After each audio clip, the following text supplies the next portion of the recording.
Hello guys, welcome back to my channel. So guys, जैसे कि हमने लास्ट पार्ट में देखा था वी वुजान का सारा फ्लैशबैक और वी वुजान जो कि वेन केसिंग के गले रख के बहुत बुरी तरह से रो रहा था और उसके बाद वो बेहोश हो गया था और वेन केसिंग उसे उसके रूम में छोड़ आया था और फिर उसने कहा था, विंग तुमने काफ़ी कुछ सहा है और इसके बाद तुम्हें कुछ सहने की ज़रूरत नहीं है, तुम्हारा बदला पूरा होगा। और ये कहने के बाद वो उसके रूम से जा चुका था और विंग जो कि बस अभी सो रहा था, एक पीसफुल सपने में खो गया था। और उसके सपने में जहाँ पर एक पर्सन था जो कि कहता, वी वुजान अगर तुम बदला लेना चाहते हो तो अपने मन को पक्का करो और इस बात को ध्यान रखना कि तुम्हारे सामने कोई भी हो कभी भी उस पर दया मत करना। अगर वो तुम्हारा दुश्मन है तो है, कभी किसी सिंपल इंसान को चोट मत पहुंचाना और अगर कोई दुश्मन है तो उसे कभी ज़िंदा मत छोड़ना। और ये सारी बातें जो वुजान अपने मन में याद कर रहा था और उसे अपने मन में एक तरह से ना मतलब जगह दे रहा था, क्योंकि हैंगओंग जुन जब से उसकी लाइफ में आया है ना, वो हैंगओंग जुन को मारने की ट्राई तो करता है बट उसका दिल जो कि उसे कहता है कि नहीं, उसे ऐसा नहीं करना चाहिए। और इसलिए अभी वो अपने मन में ये सारी बातें रिमाइंड कर रहा है कि हाँ, उसे ये सारी बातें अपने दिल में, अपने मन में, अपनी पूरी बॉडी में उतारनी होगी ये सारी की सारी बातें। और इसलिए वो ये सारी बातें याद कर रहा था अपने सपने में। और फिर वो देखता है एक पर्सन, उसके सपने में ही एक पर्सन जो कि वाइट टॉप्स में मतलब वाइट कपड़ों में था, उसके लॉन्ग कलर के ब्लैक हेयर्स थे जिन पर एक वाइट कलर का क्या कहते हैं रिबन टाई था। और फिर वो पर्सन जिसके हाथ में एक स्वॉर्ड थी, वेल वो दिखने में काफ़ी ज़्यादा हैंडसम था, उसके ब्लैक हेयर्स में कुछ वाइट हेयर्स भी थे और वो बस दिखने में काफ़ी ज़्यादा हैंडसम था। उसके पास एक वाइट कलर की स्वॉर्ड थी, वेल वो उसका वेपन था, जैसे लोगों के पास होता है ना, मतलब वो गन होते हैं और वो स्वॉर्ड थी। और फिर वुजान जो कि उन्हें देखते हुए कहते हैं, मास्टर क्या मैं ये बात कभी किसी को ना बताऊं? तो इस बात पे वो पर्सन जो कि कहता है, तुम बता चुके हो, अपने प्यार को बता चुके हो, बट उसे बताकर तुमने बहुत बड़ी गलती कर दी है। अगर तुमने उसे नहीं बताया होता तो शायद वो खतरे में नहीं होता, बट अब वो भी खतरे में है। तुम जानते हो, तुम एक ना एक दिन शायद माफिया बॉस से ज़रूर मिलोगे और अगर उस वक्त उसे पता चल गया कि तुम्हारा प्यार कौन है तो तुम्हारे साथ क्या हो सकता है, इस बात का अंदाज़ा भी है तुम्हें? नहीं, तुमने बस अपने प्यार को चुना, बदले के लिए प्यार को भूल गए। प्यार के लिए बदले को भूल गए। तुम्हें या तो इन दोनों में से एक को चुनना था या फिर दोनों को, पर तुमने एक बार बदले के लिए प्यार को छोड़ा और प्यार के लिए बदले को, और ये बिल्कुल सही नहीं है। अब तुम्हारे पास सिर्फ एक ही ऑप्शन है, अपना सारा फोकस अपने बदले पर लगाओ, अपने प्यार को मतलब मानो, बट कभी भी ये मत भूलना कि तुम्हारे बदले की वजह से तुम्हारे प्यार पर कभी कोई आँच नहीं आनी चाहिए। और ये सारी बातें विंग जो कि अपने मन में याद कर रहा था। और फिर वो शैडो जो कि गायब हो जाती है और उसके बाद वुजान जो कि कहता है, मास्टर मेरी बात सुनिए। और फिर वो पर्सन जो कि वहाँ से गायब हो जाता है और वुजान जिसकी आंखें खुल जाती है और फिर वो देखता है अपने आसपास जहाँ पर कोई भी नहीं था। और फिर उसे याद आता है ये तो उसका सपना था जहाँ पर वो अपने मास्टर से मिला था। और उसे याद है कि जब उसकी लास्ट मीटिंग हुई थी तो उसके मास्टर ने उसे यही सारी बातें समझाई थी।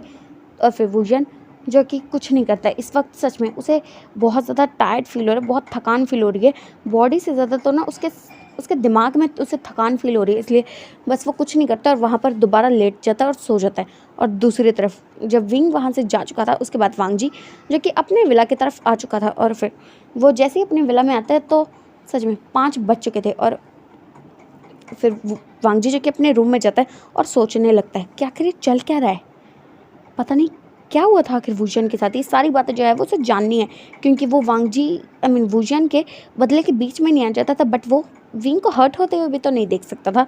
और उसे इस बात का यकीन था कि जो वुजान है वो कभी भी ऐसे इंसान को हर्ट नहीं करेगा जो उसे पंगा ना ले, बट जो सामने से वार करते हैं ज़रूर थोड़े ना कि सिर्फ वो दुश्मन है, कुछ लोग पीठ पीछे भी वार करते हैं। और ये बात जो है वो वांग जी माफिया बन के जान चुका है, इसलिए बस वो इलिंग बच्चाट को बचाना चाहता है, इसलिए उसने उसे माफिया किंग बनने नहीं दिया, क्योंकि वो जानता था कि जो माफिया बॉस है वो बहुत ज़्यादा खतरनाक है। बट अब उसे पता लग रहा है कि शायद जो वुजान है उसे माफिया बॉस से ही बदला लेना है।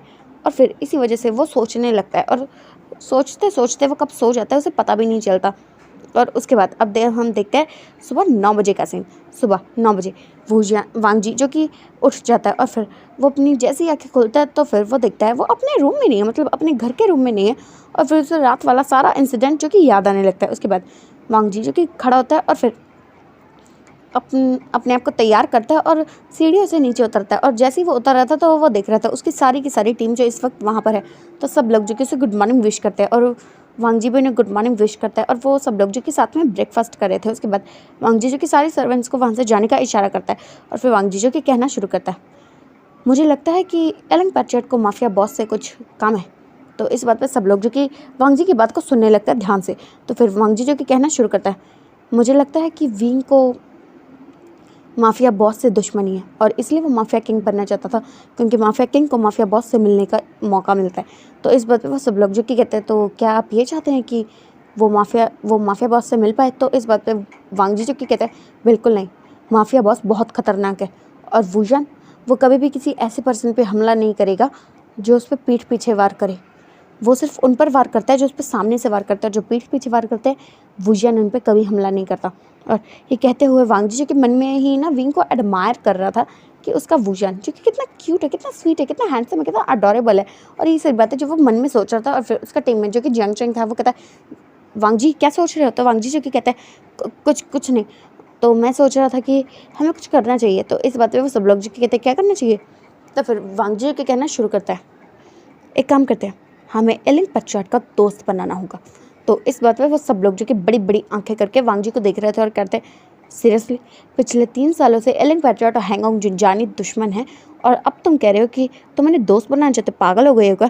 तो फिर हैंगओंग जुन जी के कहना शुरू करते हैं, हाँ मैं जानता हूँ कि हम दुश्मन थे, बट माफिया बॉस को हराने के लिए हमें साथ होना ज़रूरी है, वरना कुछ भी हो सकता है। और वैसे भी मुझे लगता है कि वुजन को माफिया बॉस से बदला लेना है, बट वो अकेला ऐसा नहीं कर सकता। और वो अगर अकेला इतना कैपेबल हो भी तो भी मैं उसे अकेला नहीं छोड़ सकता हूँ, अगर उसे कुछ हो गया तो। और ये कहते हुए उसके चेहरे पर वुजन के लिए चिंता जो कि साफ साफ दिख रही थी। और फिर वो सब लोग जो कि उसकी बात बड़े ध्यान से सुन रहे थे और फिर वो वांग जी को देखते कहते हैं, ओ क्या हुआ, एक ओमेगा को अपने क्यूट से हैंडसम से अल्फा के लिए चिंता हो गई? तो वांग जी जो कि उन्हें गुस्से में देखते कहते बकवास बंद करो। और फिर वो सब लोग जो कि वांग जी की सारी बात को सुनने लगता है। तो वांग जी जो कि कहते हैं, एक काम करते हैं, प्लान करते हैं। तो इस बात पे उसकी टीम जो कि कहती है, क्या? तो फिर वांग जी जो कि कहना शुरू करता है, हैंगओंग जुन की मौत। तो इस बात पे सब लोग जो कि बड़ी बड़ी आंखें करके वांग जी को देख रहे थे और वांग जी जो कि उन सबकी आंखों को नोटिस करता है, फिर कहता, हाँ हैंगओंग जुन को मरना होगा। अगर हैंगओंग जुन मरेंगे तो ही एलन पैट्रियट को माफिया बॉस से मिलने का मौका मिलेगा। तो इस बात पे जो शाओशिंग चान था वो कहता है, बट वांग जी ये तुम क्या बकवास कर रहे हो? अगर तुम मर जाओगे तो फिर एलन पैट्रियट बदला कैसे लेंगे? और वैसे भी तुमने तो कहा कि वो अकेले शायद इतने कैपेबल नहीं है। तो इस बात पे वांग जी के कहना शुरू करता है, मैंने ये नहीं कहा कि हैंगओंग जुन को सच में मरना होगा। तो इस बात पे सब लोग जो कि बस कंफ्यूज हो रहे थे या फिर वांग जी कहना क्या चाहता है। और फिर वांग जी कहता है, हैंगओंग जुन को पूरी दुनिया की नज़रों में, माफियाज की नज़रों में, माफिया बॉस की नज़रों में मरना होगा और उसके बाद ही एलन पैट्रियट को माफिया किंग बनने का मौका मिलेगा और वो माफिया बॉस से मिल पाएंगे। और फिर हैंगओंग जुन को वापस आना होगा। उसके बाद हैंगओंग जुन और एलन पैट्रियट मिलकर माफिया बॉस को ख़त्म करेंगे। तो इस बात पे वो सब लोग जो कि कहते हैं, एलन पैट्रियट तुम्हें अपना दुश्मन मानता है। तो वो बोला, क्यों अब तुम्हारी दोस्ती को एक्सेप्ट करेगा? तो इस बात पे वांग जी जो कि कहता है, वो तुम्हारी प्रॉब्लम नहीं है और वैसे भी दुश्मन का दुश्मन दोस्त होता है। तो इस बात पे सब लोग जो कि कहते हैं, शायरी करना बंद करो और चुपचाप अपना प्लान बताओ। तो वांग जी जो कि उन्हें कुछ बताता है और वो सब लोग जो कि इस प्लान को जान के बहुत ज़्यादा शॉक हो चुके थे। वो अभी के अभी इनका मन कर रहा था कि वांग जी को खींच का चाटा लगाए और उसका दिमाग जो कि सरफिरा हुआ पड़ा है ना, उसे सही जगह पर लाए। और फिर जाओजुशी जो कि ऐसा कर भी देता है, वो वांग जी के सर पे खींच के चाटा मारता है और फिर कहता, पागल हो गए हो, तुम्हारा दिमाग खराब हो चुका है वांग जी, अपने प्यार के चलते, विंग के चलते तुम ये सब करने वाले हो, दिमाग खराब है तुम्हारा? तो इस बात पे वांग जी जो कि बस कुछ नहीं कहता, क्योंकि उसे पता था कि वो जब ये प्लान बताएगा तो कुछ यही रिएक्शंस उसे मिलने वाले हैं। तो फिर इस बात पे जब वो वांग जी कोई रिस्पॉन्स नहीं करता तो जाओजुशी उसे एक और चाटा लगाते हुए कहता है, तुम पागल हो चुके हो वांग जी। तो इस बात पे वांग जी जो कि कहता है, हाँ शायद मैं सच में पागल हो चुका हूँ, बट मैं कुछ नहीं कर सकता, ये होके रहेगा। तो सब लोग जो कि बस वांग जी को एक ऐसी निगाहों से देख रहे थे कि नहीं इसमें बहुत खतरा है, ऐसा मत कर। बट वांग जी जो कि किसी की बात नहीं सुनता है और फिर अपने प्लान पे अपने प्लान पे टिका रहता है, मतलब अपने फैसले पे। तो फिर सब लोग जो कि आखिरकार मान ही जाते हैं और फिर वो सब लोग जो कि ब्रेकफास्ट कर रहे थे और वांग जी को बस देख रहे थे, क्योंकि सच में वांग जी का प्लान बहुत ज़्यादा खतरनाक है और ऐसा उन सबको फील हो रहा था। उसके बाद वांग जी जो कि कहता है, तो मैं चलता हूँ, हम बाद में मिलते हैं। तो सब लोग जो कि नोट करते हैं और सब लोग जो कि अपने अपने काम पे चले जाते हैं। वल उससे पहले वो सब लोग अपने अपने घर जाते हैं। जो जैंग चैंग था वो अपने घर जैसे ही जाता तो उसकी मम्मा जो कि पूछने लगते, जैंग चैंग तुम कहाँ थे? तुम्हें पता मैं तुम्हारा कब से इंतज़ार करती, वूजन भी तुम्हें पूछ रहा था। तो जैंग चैंग जो कि मन में सोच रहा था, ओह वूजन पूछ रहा था, वो खुद तो घर में है नहीं और मुझे पूछ रहा था। और ऐसे मन में सोचने के बाद फिर वो कहता है, मैंने कहा था ना मैं अपने दोस्त के पास हूँ, बस उसे कुछ काम था तो मैं उसके पास रुक गया था। तो उसकी मदर जो कि बस एक नोट करती है। उसके बाद जैंग चैंग जो कि अपने रूम में चला जाता है और फिर वो अपने जब फ़ोन चेक करता है तो उसे पता चलता है कि उसके अल्फ़ा के लैंस चान के उसे बहुत सारे मैसेजेस है, रिंग मिस कॉल है। तो वो उन्हें कॉल करता है और फिर लेंसचिन जो कि अपना कॉल उठाते हैं और कहते हैं, जियांग चैंग तुम कहाँ थे? मैं तुम्हारा कब से इंतज़ार कर रहा था। तुम्हें पता मुझे तुम्हारी कितनी ज़्यादा चिंता हो रही थी। और फिर जियांग चैंग जो कि कहना शुरू करता है, तुम्हें मेरी इतनी चिंता क्यों हो रही थी? तुम्हें क्या लगा था कि कोई कोई गैंगस्टर मुझे उठा के ले गया? तो इस बात पे लैंसटन जो कि कहता है, जियांग चैंग बकवास मत करो, मैं तुमसे प्यार करता हूँ और तुम हो कि ऐसी ऐसी बातें करते हो, तो तुम्हारा दिमाग ख़राब है क्या? तो फिर जियांग चैंग जो कि कहता है, क्या हुआ, तुम परेशान हो? तो इस बात पे लैंसटन जो कि कुछ नहीं कहते और फिर वो कहते हैं, अपना ध्यान रखना, मैं आ रहा हूँ, मतलब हम मिलते हैं। तो फिर जियांग चैंग जो कि हाँ कहता है। उसके बाद वो अपना कॉल कॉल कट कर देता है और फिर वो मन में सोचने लगता है, हाँ इसने भी मुझे नहीं बताया कि वो माफिया है, कोई बात नहीं। और फिर उसके बाद हम देखते हैं दूसरी तरफ, जहाँ पर जाओ शिंगचैन और जाओ जिशु भी आज के थे अपने घर में। बट जाओ जिशु आज उसका मन कर रहा था कि वो वैन के जिंग से मिले। हाँ उसका सच में मन कर रहा है कि वो वैन के जिंग से मिले, क्योंकि अब काफ़ी टाइम हो चुका है और इसलिए आज उसे वैन के जिंग से किसी भी कीमत पर मिलना है। और फिर वो जैसे ही अपना फ़ोन ऑन करता है तो फिर वो देखता है वैन के जिंग की बहुत सारी मिस कॉल्स है। तो फिर ये बात देख के तो उसके मन में लड्डू फूटने लगते हैं, क्योंकि इतने टाइम से वो जिस पर्सन के आगे पीछे हाथ धो के पड़ा हुआ था और इसकी वजह से कितना ज़्यादा परेशान भी तो हुआ था। तो फिर वो उसे कॉल करता है। तो फिर वैन के जिंग जो कि सामने से कॉल उठाता है और कहता है, जीशु तुम ठीक हो ना? तो फिर जाओ जीशु जो कि कहता है, तुम जान के क्या करोगे, वैसे भी अब तो तुम मुझसे प्यार नहीं करते हो ना। तो इस बात पे वैन के जिंग जो कि कहता है, जीशु मुझे तुमसे बहुत ज़रूरी बात करनी है, क्या हम मिल सकते हैं? तो फिर जाओ जीशु जो कि कहता है, सच में तुम मिलना चाहते हो? तो वैन के जिंग जो कि बस हाँ कहता है। तो फिर जाओ जीशु जो कि उसे कह देता है कि ठीक है वो मिलेगा। और फिर क्या नाम है, वैन के जिंग वो उसे कॉफ़ी शॉप का एड्रेस बताता है और फिर जाओ जो कि नोट कर देता है कि ठीक है वो वहाँ पर आ जाएगा। और अब हम देखते हैं दूसरी तरफ, वांग जी जो कि वहाँ से जाने के बाद अपने घर में गया था, क्योंकि आज अगर वो अपने घर में नहीं जाता ना तो पक्का आज उसकी पिटाई होने वाली थी। और फिर वांग जी जो कि अपने घर में चला जाता है और जैसे ही वो अपने घर में जाता है तो फिर वो देखता है उसकी बहन, उसके मदर, उसके फादर जो कि उसका इंतज़ार कर रहे हैं। तो फिर वांग जी जो कि उन्हें देखता है और सबको गुड मॉर्निंग विश करता है और ग्रीट करता है। और फिर उसकी मदर जो कि कहते हैं, वांग जी कितने दिन हो गए यार, तुम कहाँ हो? और मुझे तो कुछ समझ में नहीं आया, तुम घर में रहते कब हो? तो इस बात पे वांग जी जो कि कहते हैं, मदर मुझे ज़रूरी काम था, मैं मीटिंग में था और मैं मतलब चाइना से बाहर गया था। तो और मैंने गगा को ये बात बताई थी और वो मीटिंग में जाने से पहले उसने अपने गगा से बहुत सारे झूठ बोले थे और उसके गगा जिन्होंने बस चुपचाप उसकी बात मान ली थी। और फिर वांग जी जो कि कहता है, मैं मीटिंग के लिए दूसरे शहर में गया था। तो इस बात पे वो लोग कहते हैं, हाँ तुम्हें बस अपने भाई को बताना होता है ना, हमें बताना तो ज़रूरी नहीं है, जैसे कि हम तुम्हारे माँ बाप नहीं दुश्मन है। और ये कहने के बाद वो उसे डांटने लगता है और वांग जी जो कि चुपचाप डांट खा रहा था, क्योंकि वो जानता है कि ये सारी की सारी उसी की गलती है, क्योंकि अगर कोई इतने दिनों तक घर नहीं आएगा, अपने मदर फादर को बताएगा नहीं तो डांट पड़ेंगे तो पक्की है ना। और लैंसी जो कि बस वांग जी को उसे डांट खाते देख के स्माइल करी थी और वांग जी जो कि आँखों में इशारा करता, बेटे का मानोगे भाई तुम तो।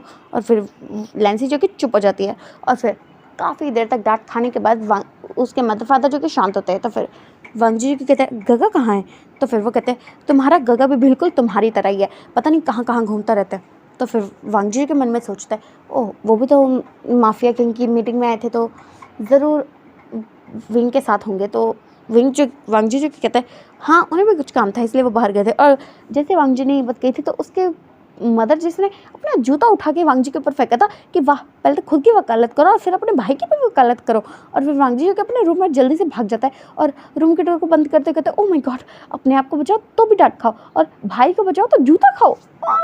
और ऐसा करके वो अपने ऊपर को मन में ही कर्ज करने लगता है कि उसने कहा ही क्यों था, सच वो चुप रहता तो उसका गगा आके खुद ही संभाल लेता।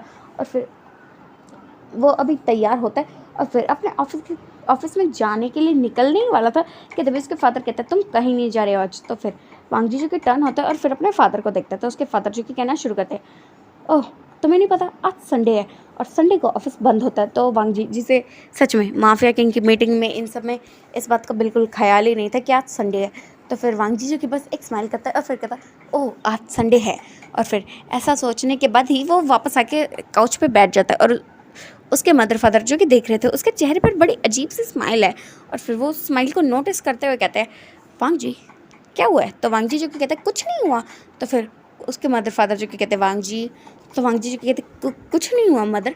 तो फिर उसकी मदर जो कि गुस्से में कहती है क्या तुम्हें एक और जूता खाना है। तो वांग जी कहता है नहीं नहीं नहीं, मैं बता रहा हूँ ना, वो क्या है कि मुझे अपने बॉयफ्रेंड से मिलने जाना है। तो इस बात पे वो अपनी बड़ी बड़ी आंखें करके वांग जी को देख रहे थे। वेल वांग जी वैसे तो नहीं कहता, बट अभी उसे जूता तो बिल्कुल नहीं खाना है। तो फिर इसलिए वो सब लोग जो कि उसे शॉपिंग में देख रहे थे। वेल उसके मदर फादर तो कब से चाहते थे कि अपने लिए कोई ढूंढ ले भाई, कि बुढ़ा हो जाएगा तब ढूंढेगा क्या। और फिर वो उसे कहते कौन है वो। तो वांग जी जो कि कहते हैं मैं बाद में बता दूंगा ना। तो फिर वो लोग कहते हैं अच्छा ठीक है, तो बट अभी नहीं, तुम बाद में चले जाना। तो वांग जी जो कि कहते हैं क्यों, अभी जाने में कोई प्रॉब्लम है। तो उसके मदर जो कि उसे घूर के देखते हैं और वांग जी जो कहते हैं हाँ मैं बाद में चला जाऊँगा ना, ज़रूर बाद में। और ऐसा कहने के बाद ही फिर वो बस काउच पे बैठ जाता है और वो लोग साथ में मतलब लंच कर लेते हैं, क्योंकि इतने टाइम में तो लंच का ही टाइम हो चुका था।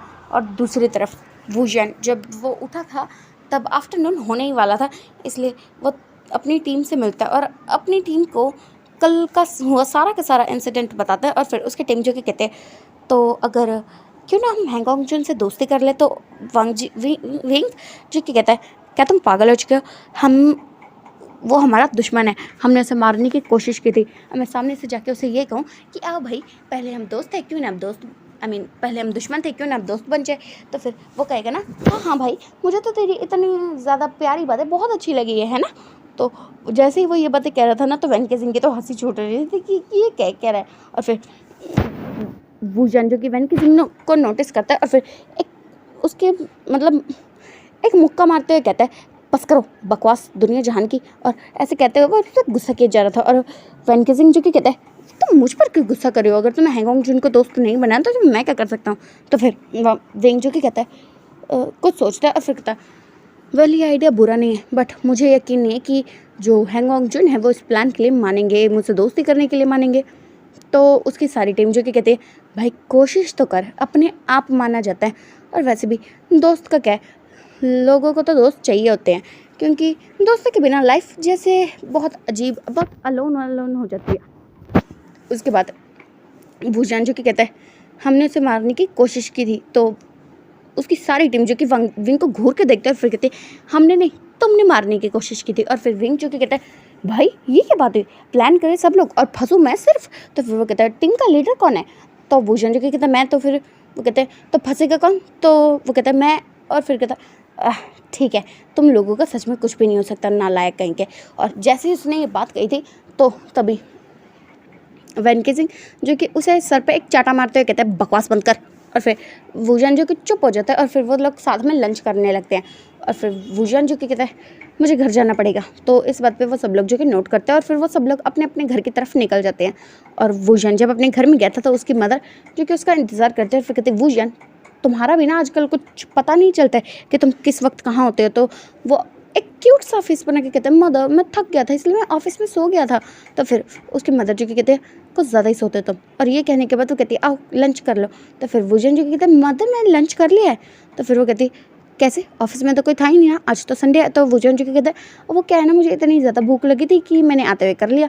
तो फिर उसकी मदर जो कि कहते तुम्हारा कुछ नहीं हो सकता। और फिर वुजन जो कि अपनी मदर को टाइटली हक करता है। फिर कहता मदर आप इतने क्यूट क्यों हो, पता है कभी कभी आपकी क्यूटनेस देख के मुझे लगता है कि आप सच में मेरी मदर हो या नहीं, क्योंकि मैं कितने इतना क्यूट नहीं हूँ। वुजन उनका अपना बच्चा नहीं है और जो कि थोड़ा सा सैड हो चुकी थी, के चेहरे पे ऐसी सैडनेस को देख के वुजन जो कि सर में ही अपने आप को एक चपेड़ मारता है कि वो कैसी फालतू बातें करता है। और फिर कहता मदर आप बहुत क्यूट हो, बहुत स्वीट हो और मैं भी आपकी तरह बहुत क्यूट और स्वीट हूँ ना। तो उसकी मदर जो कि उसके गालों को पकड़ते हुए और खींचते हुए कहती है शरारती कहीं के। और ये कहने के बाद वो उसे एक चपेड़ मारती है सर में। और वुजन जो कि कहता है मदर लगती है। तो फिर उसकी मदर कहती है बकवास करने से पहले सोचा करो कि तुम्हें इस बात के लिए क्या पनिशमेंट मिल सकती है।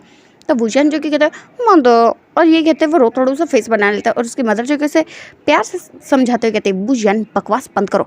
और फिर वुजन जो कि बस कुछ नहीं कहता और फिर अपनी मदर को एक बार और प्यार से देख के फिर अपने रूम की तरफ चला जाता है। और फिर उसके बाद वुजन जो कि देखता है कि उसका फ़ोन जो कि बंद हो चुका है, और फिर वो अपने फ़ोन को उठाता है और फिर वांग जी की फ़ोटो को निहारने लगता है और कहता है, वांग जी, मास्टर ने कहा था कि मुझे तुम्हें नहीं बताना चाहिए, पर मैंने तुम्हें बता दिया। बट क्या मैंने तुम्हारी जान को खतरे में डाल दिया?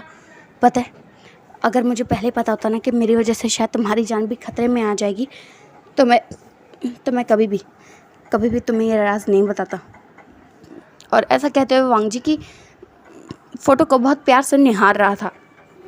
और फिर वुजन जिसके फ़ोन पे एक मैसेज आता है, और वुजन जैसे ही वो मैसेज देखता है उसकी आंखें बड़ी बड़ी हो जाती है और वो काफ़ी ज़्यादा खुश हो जाता है और कहता है, वांग जी मुझसे खुद मिलना चाहता है। और ऐसे सोचते हुए वो काफ़ी ज़्यादा खुश हो चुका था। और फिर वुजन जो कि थोड़ी देर तक आराम करता है और फिर शाम हो जाती है।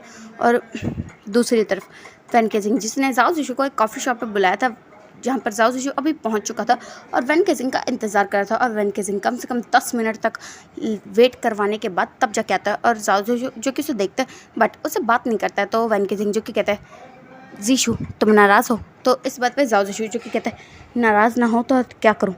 तुमने बस अचानक से कह दिया कि तुम मुझसे प्यार नहीं करते हो और फिर अपना फ़ोन बंद करके बैठ गए और तुमने मुझसे मिलने की कोशिश भी नहीं की। तो इस बात पे वैन केजिंग जो कि कहता है, जीशु उस वक्त सच में बहुत बड़ी प्रॉब्लम हो चुकी थी। अगर मैं तुमसे ऐसा नहीं कहता तो तुम्हारी जान को खतरा हो सकता था। तो इस बात पे जीशु जो कि उसे एक पंच करते हुए कहता है, तो तुमने मुझे बताया था ना, तब मैंने तुमसे ये नहीं कहा था कि अगर मेरी जान खतरे में होगी तो मैं तुम्हें छोड़ दूंगा, उसके बावजूद तुम बस रहने दो। और ऐसे कहते हैं वो काफ़ी ज़्यादा सैड टोन में ये सारी बातें कहता है। तो वैन केजिंग जो कि जाओ जिशु का हाथ पकड़ता है और फिर कहता, मुझे माफ़ कर दो, मैं जानता हूँ कि मैं थोड़ा बेवकूफ़ हूँ, नॉनसेंस हूँ, गधा हूँ, स्टूपिड हूँ, बट जैसा भी हूँ तुम्हारा हूँ।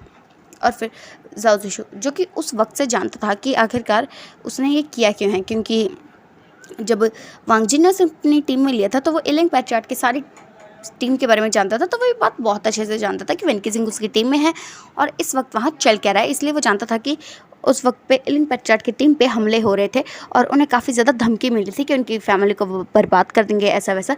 इस वजह से ही उसने उस वक्त पे जाओ जिशु से रिश्ता तोड़ा था और ये बात वो जानता था, इसलिए वो उसे माफ़ कर देता है। और फिर वैन केजिंग जो कि कहता है, तो मेरे ओमेगा को मुझसे शिकायतें नहीं हैं अब?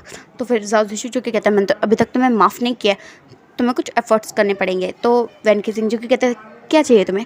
तो फिर जाओ जिशु जो कि कहता है, एक काम करते हैं, कल ना हम घूमने चलते हैं। तो इस बात पे वैन केजिंग जो कि कहते हैं, ठीक है, जैसा मेरा ओमेगा कहे। और ये कहने के बाद वो उसे एक रेड रोज़ का बुके देता है और फिर कहता है, आई लव यू जीशु। तो फिर इस बात पे जीशु जो कि कहता है, आई लव यू टू वैन केजिंग। और ये कहते हुए वैन केजिंग जो कि जाओ जिशु के हाथ पे किस कर लेता है और फिर उसके फोरहेड पे किस करते हुए कहता है, I love you so much. और फिर जाओ जिशु उसे टाइटली हक कर लेता है और वो दोनों एक दूसरे को हक कर लेते हैं। और इसी तरह से वैनशु की कहानी तो यहाँ पर सॉल्व हो चुकी है। अब हम देखते हैं दूसरी तरफ, जहाँ पर लैंसटन जो कि वुजन के घर में आए थे, क्योंकि जैंग उसे अभी भी चोट लगी है, मतलब इतनी ज़्यादा नहीं लगी कि वो चल के आ ना सके, बट फिर भी वो नहीं चाहते कि उनके ओमेगा को कोई परेशानी हो, इसलिए वो खुद ही आ गए थे। और फिर वो जैसे ही जैंग के रूम में जाते हैं तो जैंग जो कि वहाँ पर रूम में बैठा हुआ था, तो फिर उसके बाद लैंसटन जो कि कहता है जैंग, तो जैंग उनकी तरफ टर्न होता है और फिर कहता, तो आखिरकार तुम्हें फुर्सत मिल ही गई। तो इस बात पे लैंसटन जो कि बस एक स्माइल करता है और फिर कहता है, मेरे पास ना तुम्हारे लिए एक सरप्राइज़ है। तो इस बात पे जैंग जो कि कहता है, क्या सरप्राइज़ है? तो लैंसटन जो कि कहता है, ओके, सरप्राइज़ वो होता है जो बताया ना जाए, सिर्फ दिखाया जाए। तो जैंग जो कि कहता है, क्या करने वाले हो तुम? तो इस बात पे लैंसटन जो कि एक और स्माइल करता है और फिर जैंग के पास आ जाते हैं और फिर उसका हाथ पकड़ते कहता है, मैं तुम्हारे आज बहुत बड़ा वाला सरप्राइज़ देने वाला हूँ, बहुत बड़ा वाला। और ये कहते हुए वो जैंग का हाथ पकड़ते हैं और फिर उसे लेके जाने लगता है कहीं। बट जैंग जो कि जानबूझ के ओवर एक्टिंग कर रहा था कि उसके पैर में दर्द हो रहा है, उसे चला नहीं जा रहा है। और फिर लैंसटन जो कि इस बात को सच मान के जैंग को अपनी आर्म्स में कैरी कर लेते हैं और उसे गोद में उठा लेते हैं। और जैंग जो कि कहता है, मैं बच्चा नहीं हूँ छोटा। तो फिर लैंसटन जो कि कहता है, अच्छा बट तुम्हारे पैरों में चोट लगी है ना, तो मुझे तुम्हें उठाना चाहिए, वरना लोग कहेंगे मैं कैसा अल्फा हूँ कि अपने क्यूट से प्यारे से ओमेगा का ख्याल नहीं रखता। और ये कहते हुए वो उसे अपनी आर्म्स में कैरी करके टेरिस पर लेकर जाने लगता है। और जैसे ही वो टेरिस के डोर पर पहुँचते हैं तो फिर वो जैंग को कहते हैं, जैंग अपनी आइज़ क्लोज करो। तो जैंग जो कि कहता है, ओह, इसका मतलब ये है ना कि तुम मुझे उठाकर नीचे फेंकने वाले और तुम नहीं चाहते कि मैं देख लूँ कि तुम मुझे मारे हुए है ना? तो फिर लैंसटन जो कि कहते हैं, ओह माय गॉड, कितना बेवकूफ़ ओमेगा मिला है मुझे, ऐसा मन में कहते हैं। और फिर सामने से उसे कहते हैं प्लीज़ मेरे लिए। तो फिर जैंग चैंग जो कि अपने प्यारे से अल्फ़ा की बात मानते हुए बस आंखें बंद कर लेता है। और फिर लैंसटेन जो कि डोर ओपन करते हैं और फिर वहाँ पर बहुत सारा अंधेरा हो चुका था, क्योंकि अब शाम हो रही थी ना, रात होने वाली थी इसलिए। तो उसके बाद जैंग चैंग जो कि बीच में जाके लैंसटेन उसे खड़ा कर देते हैं और फिर कहते हैं आंखें मत खोलना, ठीक है। और फिर वो लाइट्स को ऑन कर देते हैं और जैसे वो वहाँ पे लाइट्स ऑन करते हैं, वहाँ पे बहुत सारी डेकोरेशंस थी, बहुत सारे फ्लावर्स थे, बलून्स थे और सामने एक बहुत बड़ा सा केक रखा हुआ था और पूरा जैसे कैंडल लाइट डिनर होता है ना, बिल्कुल वो तैयार किया हुआ था। और फिर लैंसटेन जो कि कहते हैं तो माय क्यूट ओमेगा अपनी आइज़ को ओपन करो। और फिर जैसे ही जैंग चैंग अपनी आइज़ को ओपन करता है तो लैंसटेन उसकी आंखों पे हाथ रख लेते हैं। और फिर जैंग चैंग जो कि कहते हैं क्या हुआ। तो फिर लैंसटेन जो कि कहते हैं बस एक मिनट। ये बेवकूफ़, मतलब ऐसा मन में सोचता है ये बेवकूफ़ से एक काम ढंग से नहीं होता। और फिर लैंसटेन जो कि जैंग चैंग को कहता है जैंग चैंग बस 2 मिनट के लिए अपनी आंखें बंद कर लो। तो फिर लैंसटेन जैंग चैंग जो कि कहता है अच्छा ठीक है, बट आंखों से हाथ तो हटाओ। तो फिर वो कहता है तुम कुछ नहीं देखोगे ना। तो जैंग चैंग जो कि बस एक नोट करता है और फिर लैंसटेन जो कि धीरे धीरे अपने हाथ हटाता है और फिर देखते हैं कि जैंग चैंग ने अपनी आंखें बंद कर रखी है। और फिर वो उस तरफ जाता है और कहता है विन के बच्चे, मैंने तुमसे कहा था ना कि ये सारी डेकोरेशंस करवाने के बाद यहाँ से चले जाना, और तुम यहाँ क्या कर रहे हो। तुम्हें शर्म नहीं आती। अपने ब्रदर की डेट देखते हो, निकलो यहाँ से। और फिर वो उसे धक्के मार के वहाँ से भगा देते हैं। और वुजान जो कि देखना चाहता था कि आखिर लैंसटेन किस तरह से क्या करने वाले हैं, बट उसके ब्रदर इन लॉ ने उसे भगा दिया। तो फिर विंग जो कि मुंह फुला कर नीचे की तरफ चला जाता है। और फिर लैंसटेन जो कि कहते हैं जैंग चैंग अपनी आइज़ ओपन करो। तो फिर जैसे ही जैंग चैंग अपनी आइज़ ओपन करता है तो उसके सामने एक बलून आ जाता है जिस पे एक अल्फ़ा और एक ओमेगा बना हुआ था। और जो ओमेगा था वो खड़ा था और जो अल्फ़ा था वो अपने घुटनों पे था और उसके हाथ में एक डायमंड की रिंग थी। तो फिर जैसे ही वो ये चीज़ देखता है तो अगले ही पल वो क्या देखता है, लैंसटेन जो कि अपनी नीज़ पे हैं और उनके हाथ में एक बहुत प्यारी सी, एक बहुत खूबसूरत सी डायमंड की रिंग है और वो जैंग चैंग की तरफ की हुई है। और फिर जैंग चैंग जो कि देखता है और फिर कहता है लैंसटेन। तो फिर लैंसटेन जी के कहते हैं माय ओमेगा, मैं तुमसे शादी करना चाहता हूँ, मैं तुमसे बहुत प्यार करता हूँ और हमेशा करता रहूँगा, अपनी आखिरी सांस तक मैं तुमसे प्यार करता रहूँगा। और ये कहने के बाद वो उसके हाथ को आगे बढ़ाने के लिए अपना हाथ देते हैं कि अपना हाथ मेरे हाथ में दो। और फिर जैंग चैंग जो कि बस ये सोच ही रहा था कि सच में वो कब से चाहता था कि आखिर लैंसटेन उसे प्रपोज़ करे, क्योंकि वो इतने टाइम से साथ में थे और वो जानते थे कि वो दोनों एक दूसरे से प्यार करते हैं। उन्होंने कन्फेस भी किया था बट कभी भी ऐसे प्रपोज़ नहीं किया था। और फिर उसके बाद वो अपना हाथ धीरे से आगे करता है और फिर लैंसटेन जो कि उसका हाथ पकड़ते हैं और उसमें उस रिंग को पहनाते हुए कहते हैं माय क्यूट और ब्यूटीफुल ओमेगा, आज से तुम सिर्फ मेरे हो। और ये कहने के बाद, रिंग पहनाने के बाद वो उसके हैंड्स पे एक किस कर लेते हैं और फिर कहते हैं सो माय क्यूट ओमेगा, तुम्हें ये कैसा लगा। तो इस बात पे जैंग चैंग जो कि सारी डेकोरेशन को देखता है और फिर कहता परफेक्ट। तो इस बात पे लैंसटेन जो कि खड़े होते हैं और फिर उसका हाथ पकड़ते कहते परफेक्ट लगा, अच्छा नहीं लगा। तो जैंग चैंग जो कि कहते हैं बहुत अच्छा है, बिल्कुल मेरे अल्फ़ा की तरह। और जैसे इसने ये बात कही थी तो लैंसटेन जो कि इसे एक स्माइल के साथ देख रहे थे। और फिर अगले ही पल जैंग चैंग जो कि उस टेबल की तरफ देखता है जहाँ पर एक केक रखा हुआ जो कि पिंक कलर में है और उस पर भी जैंग चैंग और लैंसटेन दोनों की तस्वीर बनी हुई है। तो ये बात देखे तो वो और ज़्यादा खुश हो जाता है। और फिर वो जैसे ही लैंसटेन की तरफ टर्न होता है तो फिर वो फिर से क्या देखता है कि लैंसटेन जिनके हाथ में एक रोज़ का बुके है। और फिर वो कहते हैं जैंग चैंग तुम्हें रिंग तो पसंद आई बट रोजेस के बिना पूरा नहीं होता। तो जैंग चैंग जो कि कहता है हाउ क्यूट। सो वो लैंसटेन जो कि कहता है हाउ क्यूट नहीं कहना चाहिए, हाउ रोमांटिक। और ये कहने के बाद वो उसकी तरफ फूल को करते हैं और जैंग चैंग जो कि उन फूलों को ले लेता है। उसके बाद जैंग चैंग जो कि उस केक के पास जाता है और फिर कहता है क्या ये मेरे लिए है। तो लैंसटेन जो कि कहते हैं क्या लगता है तुम्हारे लिए है या फिर किसी और। तो जैंग चैंग इतनी सी बात सुनता है और लैंसटेन को गुस्से में घूरते हुए कहता है क्या कहा तुमने। तो लैंसटेन जो कि कहते हैं और किसके लिए होगा यार, मेरी क्यूट से ब्यूटीफुल से ओमेगा के लिए। और ये कहते हुए वो उसे बहुत प्यार से देख रहे थे और जैंग चैंग जिसके गाल लाल लाल हो चुके थे और फिर वो अपना फेस टर्न कर लेता है। और फिर जैंग चैंग लैंसटेन जो कि कहते हैं हाय ये अदा।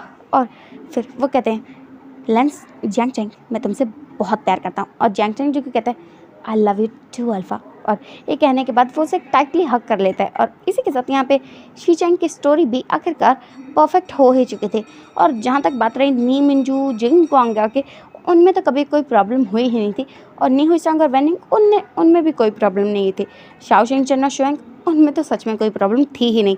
और अब बचे सिर्फ शानवांग कपल, तो उनकी तरफ भी ज़रा हम देख ही लेते हैं। तो फिर उसके बाद विंग जैसे ही वहाँ से नीचे गया था, तो फिर वो अपना फ़ोन ओपन करता तो उसे पता चलता, ओ माय गॉड 7 बजने वाले हैं और उसके ओमेगा ने उसे मिलने के लिए बुलाया था, और मैं हूँ कि बेवकूफ़ की तरह यहाँ बैठा हुआ हूँ। और फिर ऐसे सोचते ही वो जल्दी से तैयार होता है और फिर अपनी कार को लेके उस रेस्टोरेंट की तरफ आ जाता है जहाँ का एड्रेस वांगजी ने उसे दिया था। तो वो जैसे ही वहाँ पर जाता है तो फिर अपनी कार का डोर ओपन करता है, और उसके हाथ में एक रोज़ था, मतलब एक फ्लावर बुके था, और वो उसे लेकर अंदर जा रहा था। उसने सोचा था कि काफ़ी टाइम बाद वांगजी और उसके बीच में कुछ ठीक हुआ है, तो फिर इसलिए वो उसे रोज़ देगा और उसे कहेगा कि वो उसे बहुत प्यार करता है। और ऐसे ही सोचने के बाद जो विंग था वो अंदर जा रहा था। वेल, अभी तक वो इतना सुबह से, कल रात से ही वो इतना ज़्यादा परेशान था हैंगओंग जून को लेकर, बहुत सारी चीज़ों को लेकर। बट जब उसके दिमाग में वांगजी का ख्याल आता है ना, तो फिर उसके सारे जो फालतू के थॉट्स होते हैं ना, वो उसके दिमाग से लात मार के बाहर निकाल देता है वो। उसके बाद वूजान जो कि जैसे जैसे आगे बढ़ रहा था, तो डोर जो कि अपने आप ओपन हो जाता है, और फिर वो पूरे रेस्टोरेंट में देखता है जहाँ पर अंधेरा था। तो फिर भी वो अंदर चलने लगता है, और जैसे जैसे वो चल रहा था तो उसे लग रहा था उसके पैरों के नीचे कुछ तो है। और फिर एक डिम लाइट वहाँ पर ऑन होती है, और फिर उसे दिखता है कि अभी तक वो रोजेस पे चल रहा था, और फिर वो ये देखते ही उसे के चेहरे पे एक छोटी सी स्माइल आ जाती है। और फिर वो सामने की तरफ देखता है जहाँ पे कोई भी नहीं था। वो रेस्टोरेंट पूरी तरह से इस वक्त खाली था, और वहाँ पर सिर्फ एक ही टेबल लगा हुआ था, और वहाँ पर इस वक्त कोई भी नहीं था। तो फिर वूजान जो कि अपने कदमों को लेता वहाँ आ रहा था, और उसे बिल्कुल वैसी वाली फीलिंग आ रही थी जब वांगजी ने उसे पहली बार प्रपोज किया था। तो उसके बाद विंग जो कि उस तरफ चलने लगता है, और फिर अचानक से वहाँ पे एक रेड कलर की लाइट ऑन होती है, और वो डिम लाइट ही थी बट बहुत ज़्यादा स्वीट रोमांटिक मोमेंट था, बहुत ज़्यादा क्यूट सी लग रही थी। वहाँ पर बहुत सारी डेकोरेशंस हुई पड़ी थी, और सामने एक बहुत बड़ा सा, मतलब वो क्या कहते हैं यार, एक ना 3 मंजिल का केक था। और फिर वूजन जो कि उसे देखता है, और फिर मन में सोचता है, ओ माय गॉड, क्या मैं गलत जगह पे आ गया हूँ, क्योंकि वो स्ट्रॉबेरी फ्लेवर है और उसे तो वो बिल्कुल पसंद नहीं है, और वांगजी को ये बात बहुत अच्छे से पता है। इसलिए वो उसे लगता है कि वो गलत जगह पे आ गया है, और वो टर्न करके जैसे ही जाने वाला था, तो उसे एक फेमिलियर सी वॉइस आती है। वो कहती है, विंग, क्या तुम मेरे लिए इंतज़ार भी नहीं करोगे? तो ये बस सुन के विंग जो कि टर्न आ जाता है, और फिर वो देखता है वहाँ पर कोई भी नहीं है। तो फिर वो उस तरफ आगे की तरफ जाने लगता है, और जैसे जैसे वो जा रहा था उसे सच में बिल्कुल वही फीलिंग आ रही थी जब वांगजी ने उसे ऐसे ही कुछ तरीके से प्रपोज किया था। वेल, तब भी उसने कुछ ऐसे ही किया था, बट ये वाली जो चीज़ है वो उससे थोड़ी अलग है। और फिर वांगजी जो कि अचानक से विंग के सामने आ जाता है, और इस वक्त वांगजी जो कि एक हेवन से निकली ब्यूटी लग रही थी, क्योंकि उसने वाइट कलर की ड्रेस पहनी थी, मतलब वाइट कलर का सूट ही पहना था, बट उसमें आज उसने रेड रोज़ लगाया हुआ था। उसकी आंखें जो कि गोल्डन कलर में शाइन कर रही थी, उसने फेस पे मेकअप किया था, उसमें वो बहुत ज़्यादा प्रिटी लग रहा था, गॉर्जियस लग रहा था, ब्यूटीफुल लग रहा था। उसके ब्लैक कलर के हेयर्स जो कि आज थोड़े लॉन्ग थे और वो बिल्कुल खुले हुए थे, वरना अक्सर वांगजी जो कि उन्हें पोनीटेल में टाई करता, बट आज वो खुले हुए थे। उसकी आंखें जो कि उससे कुछ कह रही थी, बट इस वक्त विंग को वांगजी की खूबसूरती के सिवा कुछ दिख ही नहीं रहा था, उसके आंखों में देख ही नहीं रहा था, बस वांगजी को देख रहा था, और उसे तो ऐसा लग रहा था अभी क्या भी उसका दिल निकल के बाहर आ जाएगा। और फिर वांगजी जो कि कहता है, विंग, कहते हो मैं अच्छा नहीं लगा? तो इस बात पे विंग जो कि कहता है, वांगजी? तो वो कहता है, वांगजी नहीं, लैंसन। और वो इतने प्यार से कहता है ना कि विंग जो कि फिर से कहता है, लैंसन। और ये कहते ही वांगजी जो कि विंग का हाथ पकड़ता है बड़े प्यार से, बड़ी नज़ाकत से, और फिर उसे अपने सामने करता है, और फिर उसे कहता है, सो माय अल्फ़ा, क्या मुझसे शादी करोगे? तो विंग जो कि बड़ी बड़ी आंखें करके वांगजी को देख रहा था, क्योंकि अभी जब थोड़ी देर पहले कल की बात है शायद, हाँ, कि वांगजी जो कि कह रहा था, इतनी जल्दी मैं तुमसे मानने नहीं वाला हूँ, कुछ एफर्ट्स तो करो। और अब वो सोच रहे हैं कि एफर्ट्स जहाँ पे विंग को करने चाहिए, वहाँ पर वांगजी खुद उसे प्रपोज करे एक बार फिर से। और ये सोचते उसके मन में जितनी खुशी हो रही है ना, उससे ज़्यादा वो इमोशनल हो रहा है कि सच में उसने अपने माफिया के काम की वजह से वांगजी को हर्ट किया, और एक बार फिर से वांगजी उसे उसी तरीके से प्रपोज करे जैसे उसने पहले किया था। और फिर विंग जो कि वांगजी की आंखों में देख रहा था, और उसे वांगजी की आंखों में बहुत सारा बस अपने लिए प्यार, अपने लिए इज्जत और अपने लिए बहुत बहुत बहुत सारा वाला प्यार दिख रहा था। और वूजियान जो कि वांग जी की नज़रों में देख रहा था। और फिर वांग जी जो कि कहता है वूजियान, तो वूजियान जो कि उसे करेक्ट करते हुए कहता है विंग, तुम्हारा विंग, सिर्फ तुम्हारा विंग। और ये कहते हुए वो उसके हाथों को पकड़ लेता है। वेल वांग जी ने पहले से ही पकड़ा हुआ था, बट वूजियान ने भी पकड़ लिया था। उसके बाद वूजियान जो कि वांग जी को देखता है और अपने बुके को सामने करते हुए कहता है कैसा लगा। तो वांग जी जो कि उन रोजेस को देखता है और फिर कहता है बिल्कुल मेरे हैंडसम अल्फ़ा की तरह। तो इस बात पे वूजियान जो कि कहता है ओह, तो तुम्हें लगता है कि तुम्हारा अल्फ़ा रोजेस की तरह है। तो इस बात पे वांग जी जो कि कहता है मेरा अल्फ़ा रोजेस की तरह नहीं है, ये रोज़ मेरे अल्फ़ा की तरह है, बहुत ज़्यादा ब्यूटीफुल। तो इस बात पे विंग जो कि एक स्माइल करता है। उसके बाद वांग जी जो कि अपनी पॉकेट में हाथ डालता है और फिर से एक रिंग निकालता है। वेल वो एक नहीं, 2 रिंग्स थी। तो वूजियान कंफ्यूज हो जाता है कि मतलब अगर वो उसे प्रपोज करे तो एक ही रिंग का यूज़ करेगा ना जो वांग जी विंग को पहनाएगा, बट ये 2 रिंग्स क्यों हैं। तो फिर जैसे ही वो ये कंफ्यूज लुक वांग जी को देता है तो वांग जी जो कि कहता है तुम्हारा ना हर बार कैसा है, तुम माफिया हो तो क्या कुछ भी करोगे, तुम्हें इतनी सी बात पता नहीं चलती है कि मैं 2 रिंग्स लाया हूँ। इसका मतलब ये है ना कि पहले मैं तुम्हें पहनाऊँ और फिर तुम मुझे पहनाओ, तो हो गए ना हम कपल। और ऐसे कहते हुए वो उसे एक स्माइल करता है। और ये जो माफिया वाली बात थी वो उसने बहुत स्लो वॉइस में उसके कानों में कही थी। और फिर वूजियान जी की कहता है क्या तुम मुझसे अभी के अभी शादी करना चाहते हो। तो इस बात पे वांग जी की कहता है किसने कहा मैं अभी शादी कर रहा हूँ, मैं बस रिंग एक्सचेंज कर रहा हूँ, पता है इसी तरह से ना स्लो स्लो करके हम शादी कर लेंगे, तो अभी के लिए बस रिंग एक्सचेंज करो। तो फिर वूजियान जो कि वांग जी को बस देख रहा था, बस देख रहा था। और उसका मन तो कर रहा था ना कि अभी के अभी वो वांग जी को ना इतनी ज़्यादा टाइट हक करे ना कि उसकी हड्डियाँ तक टूट जाए। बट नहीं, वो अपने ओमेगा को मारने थोड़े ना आया है, वो तो उसे प्यार करना चाहता है ना कि उसे मारना चाहता है।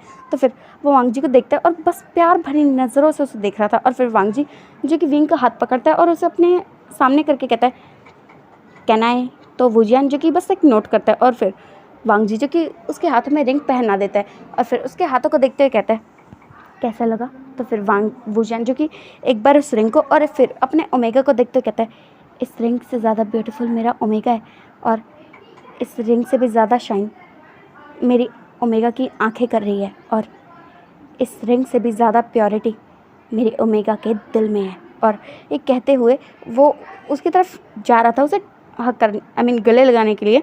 तो वांग जी के बीच में अपना हाथ करता है और फिर कहता और मेरी रिंग का क्या। तो फिर वूजियान जो कि उस रिंग को देखता है और फिर कहता बट इस रिंग से ज़्यादा ब्यूटीफुल तो मेरा ओमेगा है, उस रिंग की क्या ज़रूरत है, वो बिना रिंग के ना बहुत ज़्यादा शाइन करता है। और फिर वांग जी की कहता है अच्छा तो मतलब तुम मुझे रिंग नहीं पहनाओगे।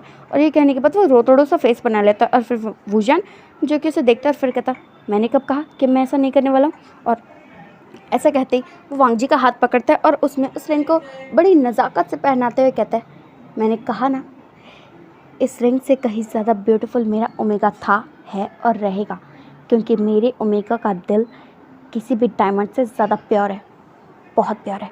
और ये कहते हुए उसने वांग जी को बहुत ज़्यादा टाइट हग कर लिया था।